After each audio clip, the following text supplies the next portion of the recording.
ద్రోహిని శిక్షించవలసింది నేను. తీసుకెళ్లి చీకటి కొట్లో బంధించండి.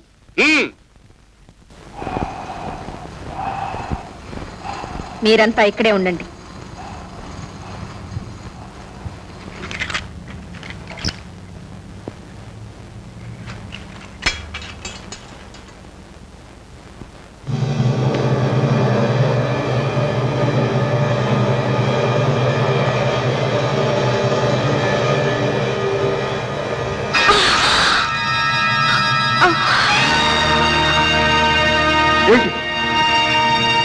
చేసిన తప్పుకి శిక్ష. అవును, నేను నిన్ను మనసారా ప్రేమించాను.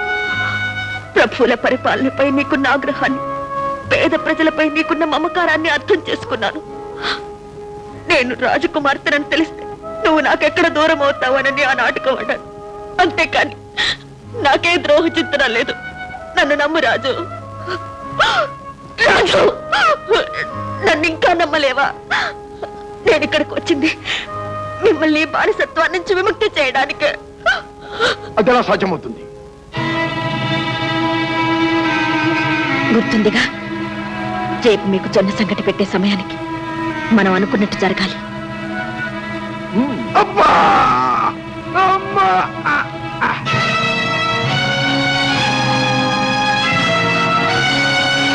వాడి పొగరు వదిలించాను. తీసుకొచ్చి ఇక్కడ కట్టేయండి.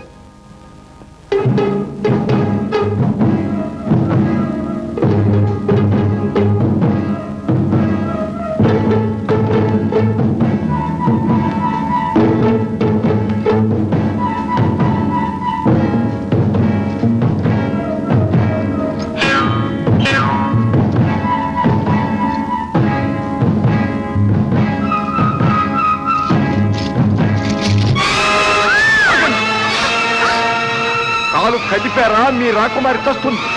ఆయుధాలు కింద పారేయండి. నన్ను కాపాడు, నా ప్రాణాలు రక్షించు.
ఏమిటమ్మా?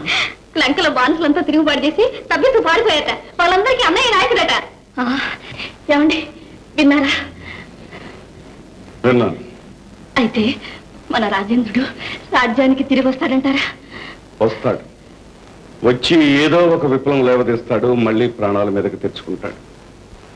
వాడిలో ఈ రాజద్వేషాగ్ని చల్లారనంత వరకు వాడికి దినదిన గండం, మన మనస్సుకు సంక్షోభం తప్ప. లంకలో ఉన్న బానిసలందరూ తప్పించుకుని పారిపోయారు ప్రభు. అందరూ తప్పించు పారిపోయారా? మరి ఆ లంకేశ్వరి చెండేమి చేస్తున్నట్టు? ఆమె జాడ తెలియదు కానీ ఆమె భటులందరినీ బానిసలు చంపి పారిపోయారు ప్రభు.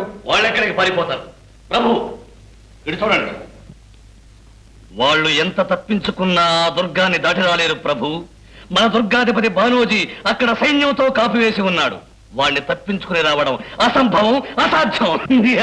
ఎందుకు ఆ పిచ్చి నవ్వు?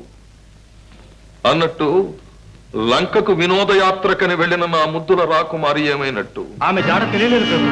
తెలియలేదా ప్రభు? అందులో పడకండి. రాకుమారి ఎక్కడున్నా సరే నేను ఆరాధిస్తాను. ఆరా తీయడం కాదు, రాకుమారిని నాకు సురక్షితంగా అప్పచెప్పాలి. లేదా లేదా మీ అందరికీ శివచ్ఛేదమే.